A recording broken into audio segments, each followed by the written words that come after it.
Yeah, NFTs, yeah. Yeah, NFTs, yeah. Yeah, NFTs, yeah. Oh, that's amazing. Whee! How's it going, buddy? How's it going, everyone? I'm Marcus. And I'm Rami. And this is the podcast. We try and figure out what this podcast is about. And what we're doing with our lives. And this is our first live, quote unquote, podcast. Yeah, this is our first podcast we're going to do unedited. Live. It's completely different when you talk about it as live. Though, doesn't it? I'm nervous. I don't know what we're going to talk about. That's not usually there, even though usually we don't make major edits. No. But still, we do make sure we don't stuff up. We leave our audience wanting more. Do we know what we're going to talk about today? I thought there was a few things we could talk about. So, because we're going to do this live, we can get this out tonight. So we could talk about something topical, like we could talk about, what's going on with FTX and all that crazy crypto crash. We have to be talking about it, surely. There's also all the layoffs, right? We've had, it's been a crazy week for tech. A bit of a sad week for tech, like 120,000 people laid off in the last 2 weeks or something. We could talk about that. What do you think? What else? 100%. I think you have to hit FTX, crypto, and is it the demise of? Given we started this thing in January with the peak, we have to talk about web3. You and me were getting excited about it. And the whole thing says NFTs. Yeah, that's our intro story. So we have to, and it's been an incredible development on FTX and SBF himself. Yeah, Sam, old mate. Friends, Bahamas. Clearly, we have to talk layoffs, everything that's sad in the last one, and the big clanker that was FB, Facebook, Meta. And surely Twitter. We can't leave Elon without chatting Twitter. And this morning was the fork in the road email. Was it this morning? Right. Is it 24 hours? That was yesterday. Midnight 24 hours ago, wasn't it? Yeah. Midnight 24 hours. So by 5 p.m. today or tomorrow. Either way, we have to talk Elon on Twitter. Let's go through it all. They're the three. Okay, let's do it. Oh, my God. I feel like there's some background stuff. I feel like the FTX thing needs a little bit of us going through it slowly, just kind of explaining some of the stuff that we know, right, that we've read. Like, some of it's just crazy, and I need to talk to you about it just to understand it. I can't wait, but I want to start backwards for a second with FTX. Sure. Explaining it is going to be a thing because I can't explain crypto exchanges. But I read somewhere that if you had put $1,000 on shorts, call or put options at the Super Bowl last year, or was it this year, you would be a billionaire. You would be a billionaire. FTX, the top, every one of those have gone upside down, tanked, done. I mean, FTX is labeled the Miami Arena. It's basically the major sponsor. It was all over crypto, crypto.com. Every one of them have all gone belly up, and there's a whole list of it. And just putting that in context of how hype the hype was and how low there's egg on now. everybody's face. I mean, you've got it. So let's go into it. So first of all, what is it? So FBX was an exchange. It was like the fourth biggest crypto exchange on the market. Binance being the biggest, probably the one that people know. But FTX was possibly the most famous one because of the people who were pushing it, right? You had the Tom Brady commercial, Steph Curry, Formula One sponsorships on the Mercedes car. I mean, it was everywhere, right? FTX, and it was like it was the safe, easy way. It was the Robin Hood, right, of crypto. It was safe, right? It was also American notionally, or Bahamas based. It was an American guy. It was American driven, albeit they separated the US operations from the overseas operations. Yeah. But it was the big one. And you saw this kid who was less broy and more nerdy and out in front of it and had quietly become this multi-billionaire overnight. A little hero. Who is he? What's his name? Sam Bankman-Fried? SBF, otherwise known as Sam Bankman-Fried, the son of two Stanford lawyers, law professors. Compliance lawyers, I think, ironically, aren't they? Correct. And you wouldn't have heard anything about him, but all of a sudden he appeared in front of some Senate hearings not long ago, espousing regulation for crypto, pro-regulation for crypto. And along the story, you start finding out that as part of his becoming a billionaire, donated to a bunch of things, not least of which the Democratic Party. Yeah, Biden's $5 million to Biden's campaign. Conspiracy like a huge campaign. Donation. It was like number 3, number 4 donor, something crazy to the DNC. Yeah, he's 30 years old. Like, this is like not a red flag. That's fine. Okay, cool. There were so many red flags, but we can go into the red flags. So this FTX thing, when it came out of nowhere and became Super Bowl advertising for folks who'd never heard of it before. He's donating all over the place. He took this, what's it called? Altruism. What's the pledge? The allegiance. To donate all of his earnings. He wanted to be an ultimate philanthropist. The reason he was doing it was to donate all his money. He has no interest in wealth. He drove a Toyota Corolla or Toyota Camry, or he had some rubbish car, dressed rubbish, slept in the office. He kind of lived by it, except that he lives in the Bahamas with 10 people in a massive, penthouse, penthouse flat. Not just 10 people, but people he's dating and people who are running his alternative hedge fund. But let's talk about where the wheels started to come off, where we sensed the wheels started to come off. So this huge success story that was in the background, not very popular, but then popped into prominence. And then sometime last week, we got a note from Mr. Binance, CZ, what was his? CZ, the note saying, the CEO of Binance, basically saying, we have uncovered information that suggests we need to get rid of the FTX token, FTT. Yeah. FTT. We need to offload our assets in FTT. And boy, did that signal some flags for folks. The consequence of that was there was a run on FTX, people getting their money out, because they're like, hang on, if you're getting your money out, we're getting our money out. That run precipitated breaking below some $22 threshold, which completely collapsed XTF. Like 95% of its value in 2 days or something, right? $32 billion in value drop. It ran and ran and ran, and then once it ran low enough, you realize that, oh, by the way back earlier in this run, you were nowhere near covering the dollars that you said you had, or the tokens that you said, because it turns out that you were well under-liquidated, under-leveraged, and you have spent all the money and loaned out all the money that you had from your actual customers to a hedge fund that's pissed it all up against the wall, loosely phrased. So Alameda, what do they call Alameda Research? Research, of course, something sounds integral, which he started notionally. Which he's a co-founder. So he founded two companies around the same time. Alameda Research first, and then the FTX, which was a crypto exchange. And there was always questions around, is that ethically, morally, ethically okay? And he was always like, yeah, keep those things separate. They just happen to be, they're complementary, but we keep those things separate. It turns out that he had actually transferred $10 billion in funds, in customer funds, to Alameda Research to keep it afloat. And I don't think you're allowed to do that. Certainly not. He had also created backdoors, like ways in which he could transfer the money from FTX without so it wouldn't flag. So that this wasn't like he made a mistake. This was intentional backdoor created in order to be able to move this money around. When was it? Was it Thursday, Wednesday? It just all started to unravel. One day was Binance and the run.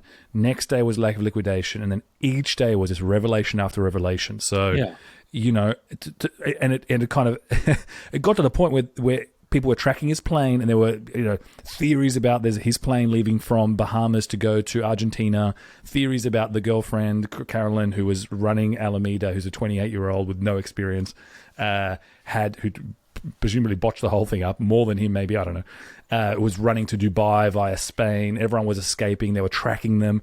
And then this hack happens once they can't afford to do anything, and it turns out Binance is not bailing them out. Quote unquote, they get hacked, which seems really convenient because there's this back door, and everyone's now saying it's not a hack, it's clearly them taking the money out and running. Pulled out $400 million after all this had gone down. They still pulled out, after announcing bankruptcy, pulled out $400 million out.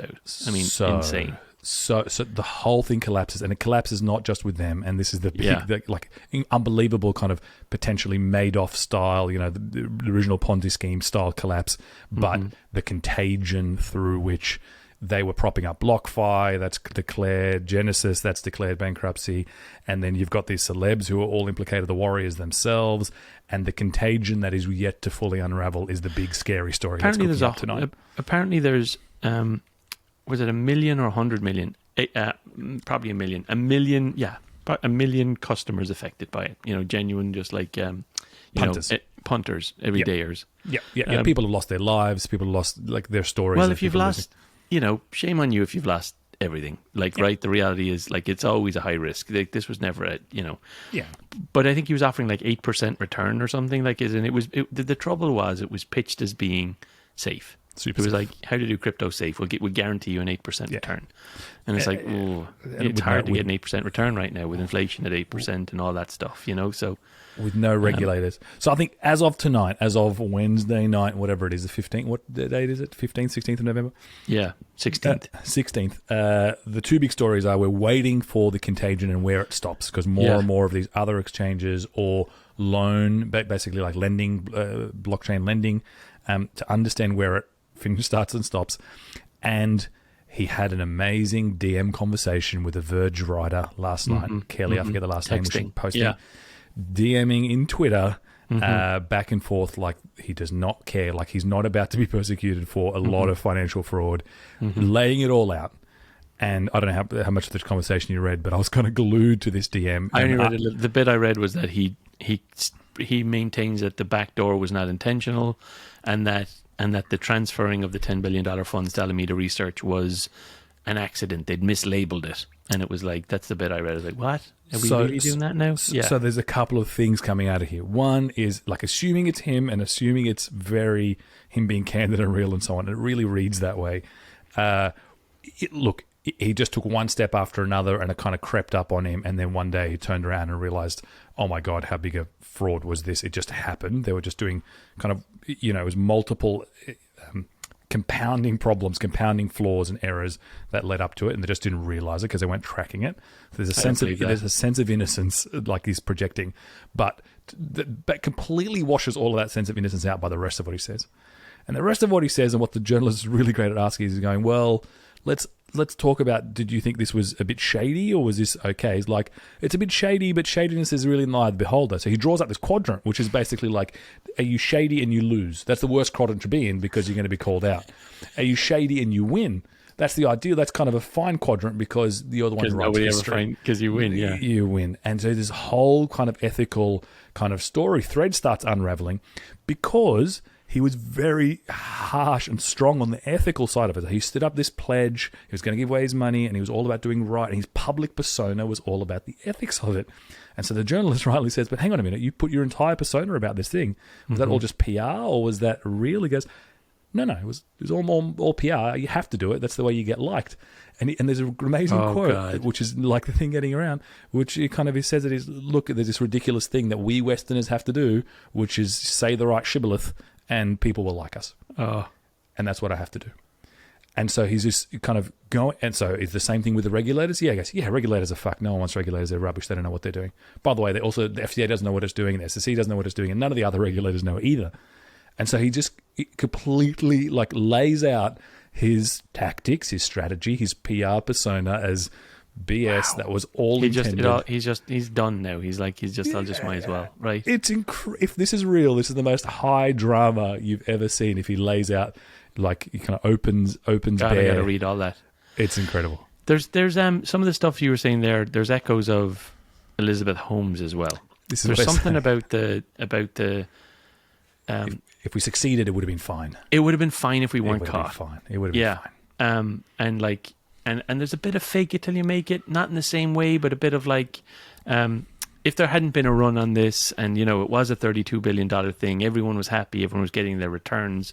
If CZ hadn't ruined it for everyone, everything would be fine. Yeah. There's a bit of, there's the other thing. I think some of the funniest things about this are talking about Elizabeth Holmes are. It seems that he was on the cover of Time magazine. Yeah. So it feels like almost anyone. There's a funny tweet going around about like the last four. Like we had the Uber CEO pre the sexual harassment, like the bro culture sexual harassment stuff. Elizabeth Holmes pre Tyrannos collapse. This guy, whatever, Sam Bankman-Fried, and who was the other? There was one more. There was It's the exact counter signal that you're after at the time, or Fortune, or one of them. It was Fortune, the cover of Fortune. That's right. The exact anti-signal that you're after. Forbes magazine, or one of them, right? Anyway, Forbes. It's Forbes, isn't it? Because it's exactly what it is.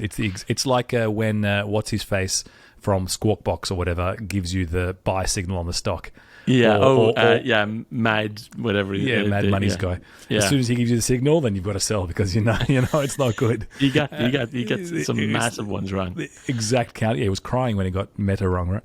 So he apologized. Yeah, he made a public apology about it. Yeah. I wish we could remember his name. What's his name? Mad Money. It'll come to us. Yeah. SPF. Can I tell you that the craziest? So that's all crazy, right? Like some 30-year-old sets up a crypto exchange and then does illegal things and billions of dollars. Loses billions, and then the craziest thing though in the middle of it is this is the segue to the Twitter chat. Yeah. He was involved in the Twitter deal. Do you hear about this? Oh, Musk reached out to him. What was the story? So there's an amazing quote. You have to listen to it. There's an audio clip of Elon Musk and some text exchanges. You know, the way his texts were released as part of all of this Twitter acquisition. And one of them is basically him calling out SBF and saying he's full of shit. Basically, he says, lots of people have been telling me this guy's a genius. You're really going to love him. He's got up to $5 billion to invest in the Twitter deal. You really got to meet him. And Musk was like reluctant. He's like, I've never heard of this guy. And they're like, no, you got to meet him. You'll really like him. He's like a savant. He's amazing. And Musk met with him and was just like, he said, I only talked to him for 30 minutes. He was supposed to be this crypto genius. And Musk is like, I don't know everything about crypto, but I knew this guy was full of BS. Like he said, I think his quote was like, he set off my BS radar. I was like, I wanted nothing to do with him. I was like, how is it all? It's all so connected. It's all one group. It's one group. There's like 30 people running all of this stuff. Billionaires club, right? That's the story. I mean, just stepping back for a second, people losing their money, etc. It's all terrible stuff. But just as far as real world drama, I am. It's straight into the veins right now. I am lapping it up between this and Twitter. It is just way better than anything on Netflix, way better than Survivor, definitely better than Dubai Bling, which, by the way, if you haven't caught, I highly recommend. Dubai Bling? No, I haven't seen that. We can talk about that. It is just real world, unabashed, incredible drama, and it's the collapse of potentially crypto. It's the collapse of everything web3 for a little while longer. So that's where I want to go with this. Where do we talked to Simon a couple of weeks ago and we talked about the real value in web3 and that nothing really came out of it except for like some NFTs and some nonsense, but nothing really emerged. Does this mark the end of it? Is this the .com crash that it was like people look back and be like, remember crypto? Or is this just the purge that we needed? Is this the purge? Well, it's definitely going to be a purge. I think it's already purged a lot of the grift. I think it's going to make a lot of investors, VCs, etc., already very hesitant to go into it. I think it's important to distinguish crypto from blockchain, from Web3 a little bit. Right. I think this is almost certainly a pause backwards moment for coins, for the currencies, for the on-chain cryptocurrency side of it, which is notionally been a grift for a long time, right? It's been very much pump and dump. The reason the monies were going up, the reason FTX was doing great, because the marketing dollars were going in to make it great and to pump the crypto ecosystem up. And there's all sorts of theories about Andreessen Horowitz and how nasty they've been in this whole thing. So I feel like that for sure is the concept of a distributed compute system, decentralized, etc. Is that dead because of it? I don't think so. I think they're very different things. Now, tokenization and value and so on-chain things kind of relate tangentially, but they're not necessarily. They're not tangential in terms of the inherent value is like so if you take Ethereum as the example, right? It's like the inherent value is the blockchain capabilities, not necessarily the capabilities, exactly. But that's unlike a lot of the other coin-based, like FTX just spinning up their oon token and making that the currency of saying this is valuable. That's the grift side of it that I think the token random coin stuff, the shit coins. I think does Dogecoin do anything? Do you know? I mean, because Musk it's the ultimate this week joke. Came out and said this is great. This is like this will clean out the cryptos and all those people. Like the only coins that are worth anything are Bitcoin, Ethereum, and Doge. And I'm like, Doge does even less. What? Yeah, Doge does even less. Doge was the original meme, right? That's the whole thing. But then I was like, did they build something in some infrastructure around it or something? Is there value there now? Because no. Okay. Not that I'm aware of. Okay. As an aside, there's definitely been some rumblings that Vitalik, from Ethereum, they've picked up on the quote from SBF that if you're a grift and you win, then you get away with it, but if you're a grift and you lose, and there's a fair bit of like, hey, everyone who's a fan of Vitalik, the Ethereum guru, just keep an eye out. Let's see what happens. Just keep an eye out. Really? Yeah, there's some really interesting grumblings, and there's always the "I told you so's" coming out, and the "I spotted it," a la Elon Musk, a la Here are the red flags around Carolyn, and look what she said in previous interviews. Where were you guys? Where was everyone like beating the drum? You know, there were people beating drums though. Yeah. I mean, I've seen a number of crypto in interviews general. since then of people saying this is crazy. This doesn't make any sense. Like, but you know, Anyway, what a tricky one. Do you want to talk about Twitter then? What's happening this week in product management live, or whatever you want to call the Twitter? The Twitter exactly what it is. debate. Well, now we've shifted from PM Live. So first of all, he's killed the leverage buyout for like every PE firm ever, because he's just like shown exactly how to stuff the company with the liability going forward with this $1 billion interest kind of debt that he has to pay off every year. And it's turned from, I think, a product management lesson into some hardcore restructuring business class right now. And where he's gotten to as of today is, I mean, what's led up to this, right? So he came in, chopped a whole bunch of people off within 3 days. 50%. 50%, and then some. Who's left? What's going on? Hard to say. Starts tweeting publicly. First of all, tries to spin up the project on the blue check marks. And you pay $8 and you become verified. Yeah. Stephen King negotiating from $20 to $8 is still going to be the greatest negotiation of all time.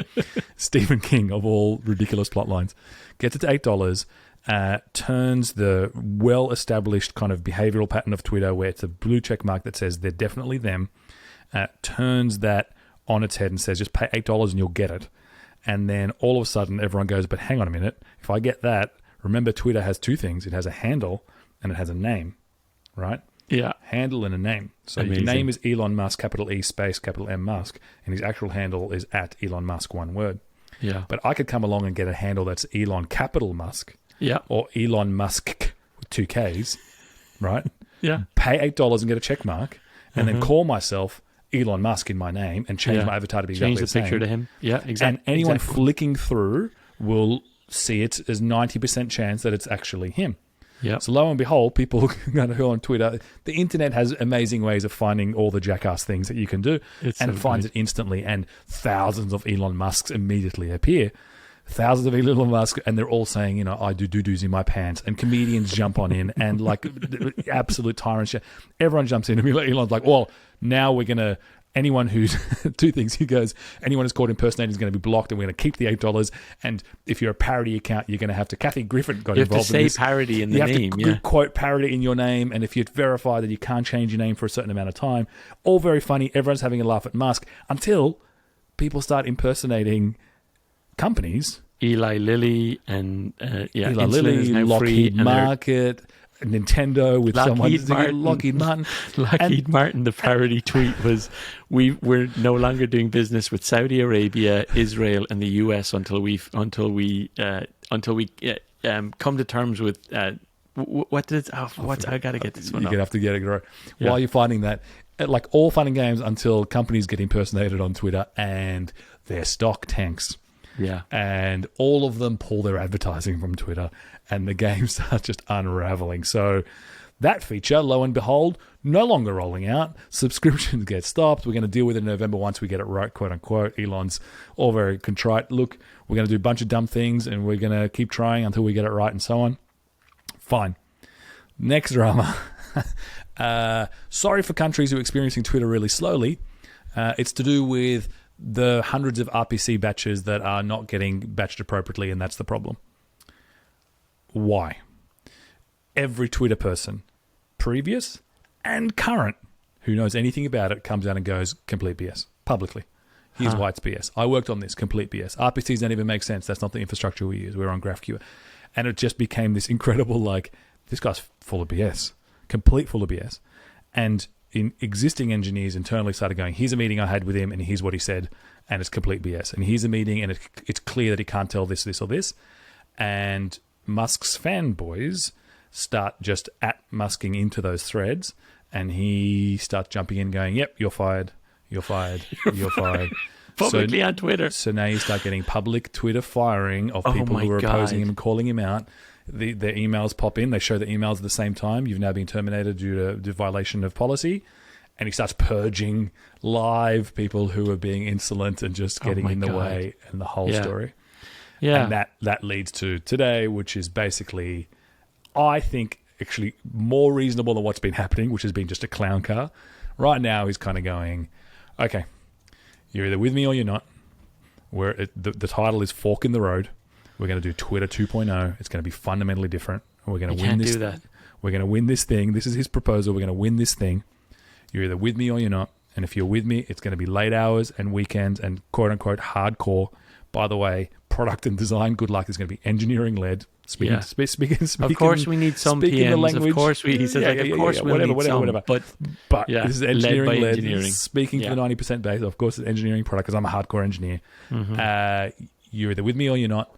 You've got till 5 p.m. tomorrow to click this button below and commit. Otherwise, you get 3 months severance. Thanks very much. Either way, Elon. Amazing. So is he just an idiot then? After all this, like, I don't know what's going on. Is this a plan? Have or we is he totally just overestimated how intelligent this man is? I don't know. Like, I mean, like, is he? Because, for example, that works in a Tesla early days. It works in a SpaceX where the mission is huge. Like, if you're going to want people to work evenings, weekends, 24/7, the type of commitment that he wants in the office, like all fully against tech trends, there's got to be equity involved. These have got to be growing businesses where there's a real growth opportunity. But this is a business that's in decline. It's a private company, and it's like, why would they? Why would they want to do that? Why would anyone want to do that? Don't know. Hero tasks. Maybe he'll offer them incentives. I mean, notionally, it's worth less than what they think it is. Like, it makes no sense why anyone would. Maybe the senior leadership team, it's motivating. But if you're a junior or senior level coder, why would you do that when you can go somewhere else? Also, where you can be treated well. I can imagine attracting a certain type of engineer who just wants to get it done. He just wants to ship and be hero on shipping and things like that. I just don't. Maybe in your early 20s or something. I don't know. I still would have been like. But you need to be capable. Yeah. I guess there's a bunch of I can see both sides, and why I say I felt like a bit of a change for me, where I kind of almost feel there is a pretty reasonable kind of perspective here, where you look around some of the tech and go, why does it have that many people? Why does Twitter need whatever it needed, 6,000, 5,000, however, 7,000 people. 7,000 people. 7,000 people to do what it's doing. You don't need an ethics and research group in there. You don't need they had very esoteric titles and departments doing all sorts of fun. You don't need a kernel team doing stuff in the world of like cloud. What's going on? There is a kind of train of thought, which is the Bay Area and the Silicon Valley in general is bloated. There's lots of bloat all over the place. Okay. And he's maybe the only one coming in, talking truth to power and showing what it is and really making the hard calls and slashing, getting to the absolute minimum. And he has a theory that he's talked about before, which is not to do with business, but to do with like features, which is pull all the features out, go too far, and only then when you see the things that are breaking, start putting them in one. He should say that. I don't believe it anymore. If that's what he was doing, he would say it. He would say, we're going to turn everything off. Tomorrow you'll only have one button. Yeah. And then one feature. Because that's what he's doing. He's the whole blue button, the blue tag, and then it was like, actually you'll have a grey tag if you're verified. I mean, the official was a disaster. Just it's still nonsense. There, right? It's nonsense. He doesn't know what he's doing. This is the key question, like in back of my mind, is how much this was planned versus none. Just riffing. At first, I thought it was planned, but then you read his text messages with all his bro buddies and stuff. It's not planned. There was no plan. His main plan going in there was to stop at Home Depot and buy a sink so that he could say, "Let this sink in." Like that was his plan. Just and he's improv. The richest man in the world, or is he? Is he not anymore? Is Bezos back to being the richest? But like, I don't know, Bezos, no way. What? Yeah, I mean, Amazon's in trouble. We're talking about Bezos in trouble too. Yeah, but yeah. I don't know. Is he? I don't think he's an obvious. I think he is like a genius. I think he's got a high IQ. I don't think he is. I don't think he is the visionary / incredible operator that I thought he was. I thought he was amazing at ops. I thought he was like production line. Sees through nonsense. Like he paints that picture of we deleted lots of components out of the car, things that we thought, this thing on the battery cover, that it turns out we had it because it was anti-vibration. But guess what? When you don't have an engine, it doesn't need a and it's like, so we just deleted it. And it's like, that's really clever. That's like stuff that's good. But then you're like, it wasn't him. It was someone else who had that story. Someone else does. And there's lots of stories of people saying that he came in and that he kind of ran to the front of a charging parade and kind of took the baton and just gave did the I'm leading this, but this is his first time now where he is coming into something and he is at the front and it's very clearly him, and I think he's totally messed it up to start anyway. I don't think it was a plan. I don't think his plan was not to come in and be a bit of a laughing stock. That was not his plan. His plan was not to be, maybe it feeds into the narrative. I guess two thoughts. That he'll come out a hero the other side and we'll all go, oh, no, he's Benjamin Franklin of our time. No, I think we're definitely going to go, this is not a nice person. This is not someone you want to work with. I'm not sure we ever thought it was, but we did think he had some level of genius. And it may turn out to be that the genius is in the absolute fear and terror and bullying and like hard corners, quote unquote, that he takes on because he can afford it. And that turns organizations around in a certain way. Like maybe it's the meta genius of being bullheaded and not actually like IQ kind of nous. It's more just understanding people, organizations, how to get something out of them in a negative way, but get something out of them nonetheless. Maybe it turns out that way, or maybe it's pure luck. Or I think that the most disappointing thing for me is 12 months when we started this podcast.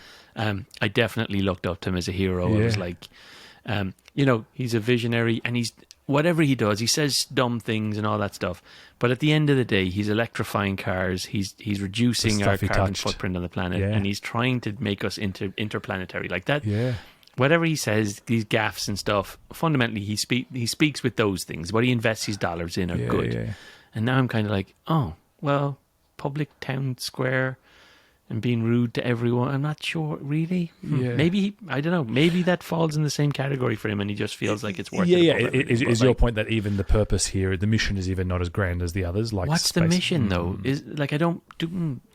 He says he's going to make the X app, which is going to be the everything app, but then he also says things like it needs to be the public town square and that every voice, like if I've upset both sides equally, then I've done my job. And I'm not sure what he's doing.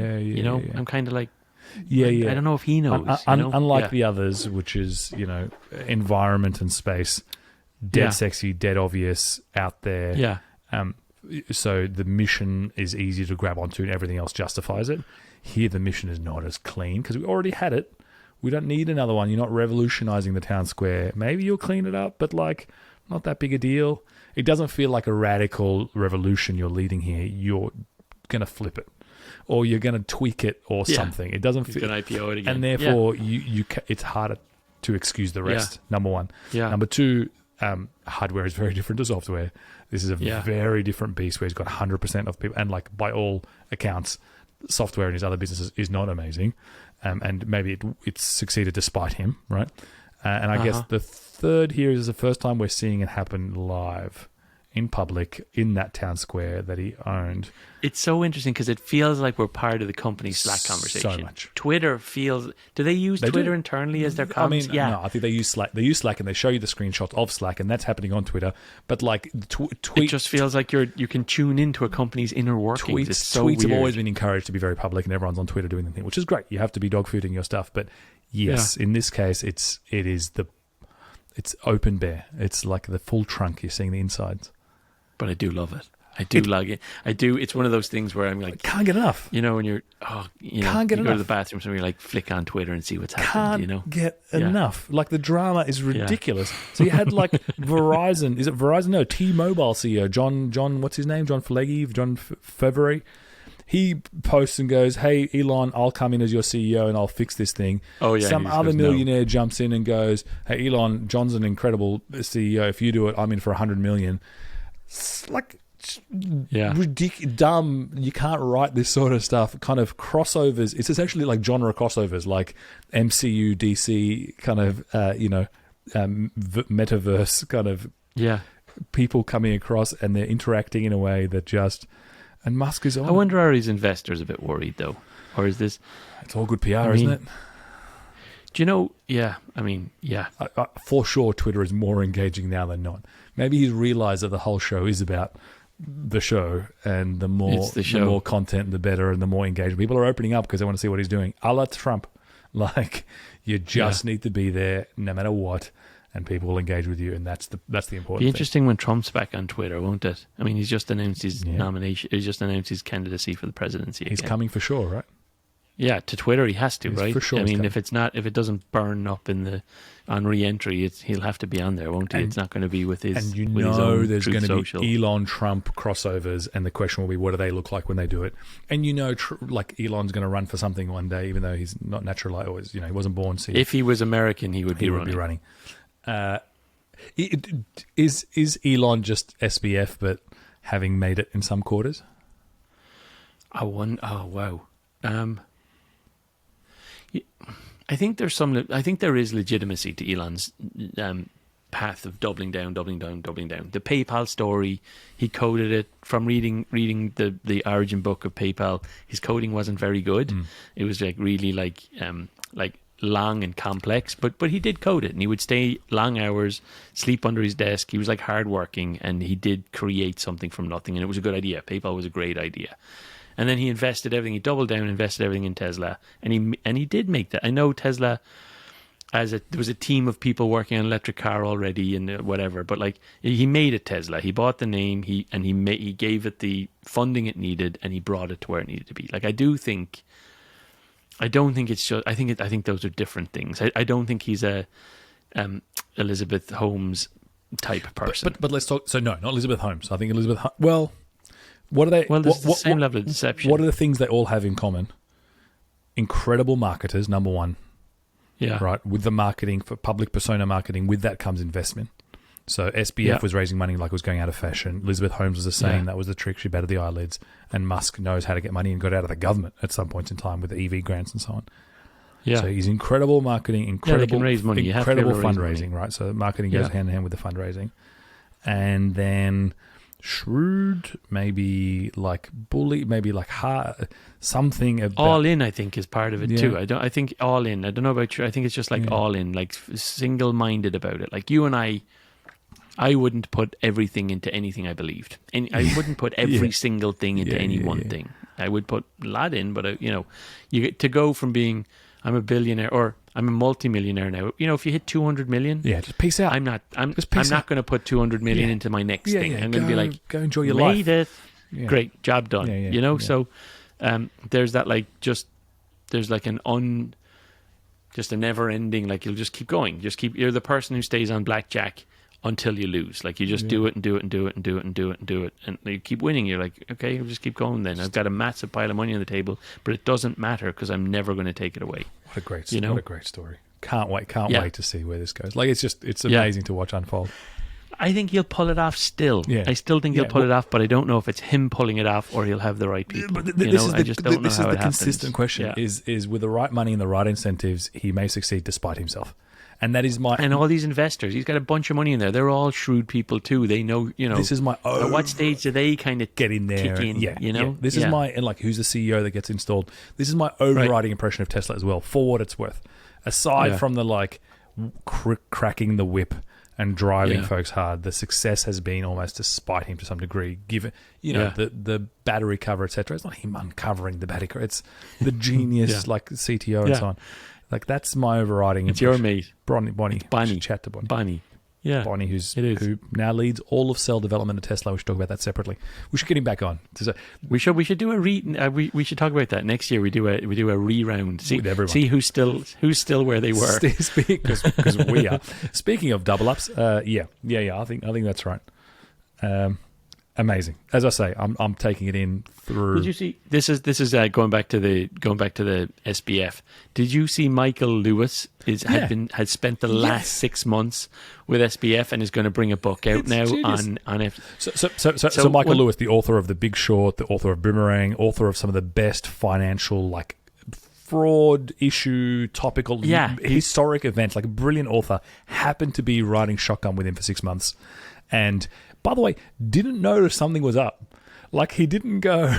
Didn't he? There was something. He wasn't. The sense we're getting, but I don't know why was he hanging around with him for 6 months. Because it was this incredible. It was this unbelievable success story, right? He was there. Unbelievable success story. Maybe you reckon he. Anyway, he hasn't written. So one of my mates, Bob, texted me and he said, "It's going to turn out. We're going to find out 50 years from now that Michael Lewis is like the Grandmaster of the Illuminati or something. That there's no way that he's able to get himself in all those positions unless he's actually the puppet master. He's the guy pulling all the strings. Like, yeah. Okay. How would you have spent 6 months with this guy and have all of that information and interviews and data in time to bring out a book? It's just like it's an incredible twist. I mean, for what it's worth, in this interview with SBF, we only realized the problem a couple of weeks ago.